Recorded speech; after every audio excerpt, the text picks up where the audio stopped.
I remember the day I finally saw through her lies like a thin veil ripping apart. And I knew then that everything I built with her was nothing but a house of cards waiting to fall. I had spent years believing in a marriage, in loyalty, in the quiet hope that the love we shared was real enough to withstand anything. But it was a lie. Her smile, her touch, even her words had all been carefully crafted masks hiding her true plan. I remember the way the light hit her face that evening. So gentle, so innocent. Yet I felt the cold steel of betrayal slide beneath my skin, sharp enough to leave scars I would carry forever.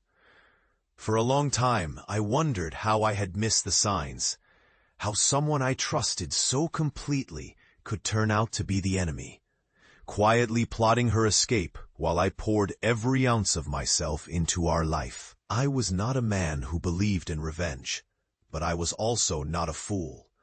I knew that once trust was broken, what remained was only the hollow shell of what used to be, and that shell had to be shattered to find any truth left underneath. I watched her pack her bags in the dead silence of the night, her footsteps soft on the floor, and I felt the weight of all those years pressing down on me. The birthdays, the quiet mornings, the nights I stayed awake wondering if she still loved me, or if I had been just a fool to believe it.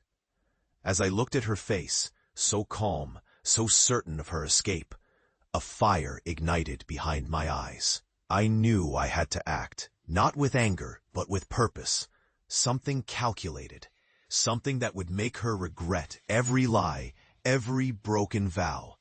I began to plan in silence, each move deliberate, each step measured, like a game I had once played as a younger man, but had long since forgotten. I watched her, listened to her phone calls, learned her routines, and waited until the moment when her guard was down, when her confidence in her freedom was at its peak.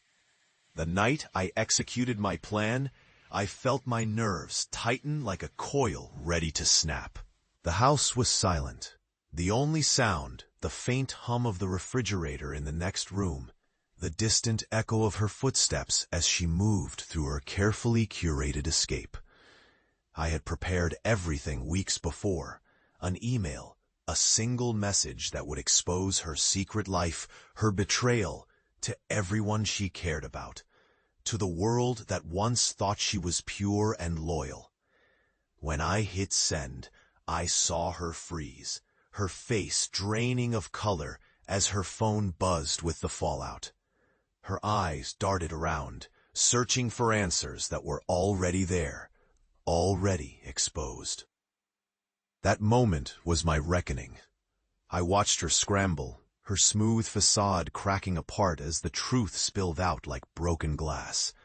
And I felt no joy, only a strange, hollow relief, as if I had finally done what I was meant to do, what I had been holding back from doing for too long. Yet, even in that victory, I sensed the emptiness gnawing at my soul, a reminder that revenge is never clean, never sweet enough to fill the void left by years of betrayal. As her reputation crumbled, I slipped away unseen, retreating into the shadows I knew so well. I stayed quiet, letting her world burn, while I quietly rebuilt my own, far from the ruins of my old life. Now I live in a different place, not a place of comfort or happiness, but one of reckoning, an acceptance that justice has been served, but at a cost. I have lost the innocence I once believed in, the trust that made me feel whole, and a part of my own identity that I can never reclaim. I often wonder if it was worth it. The long nights of planning, the quiet rage that fueled every move, the way I had to suppress the tears that threatened to fall when I remembered the man I used to be. But deep inside, I know that revenge was never about her or her lies. It was about reclaiming what was mine, about standing tall in the face of a world that tries to break us with betrayal and false promises. I have become a different man now, hardened by the pain, tempered by the loss, and yet somehow more alive in my own way. I've learned that sometimes the greatest power lies in knowing when to walk away, and that justice, no matter how sweet, always leaves a scar. One that reminds us of what we endured and what we fought for. So I tell you this not to boast, but to warn. Beware of those who smile and hide their true selves, because the truth will eventually surface, and when it does, it can change your world forever. I've learned that even in victory, there is a price, and sometimes that price is the last piece of your soul you had left to give.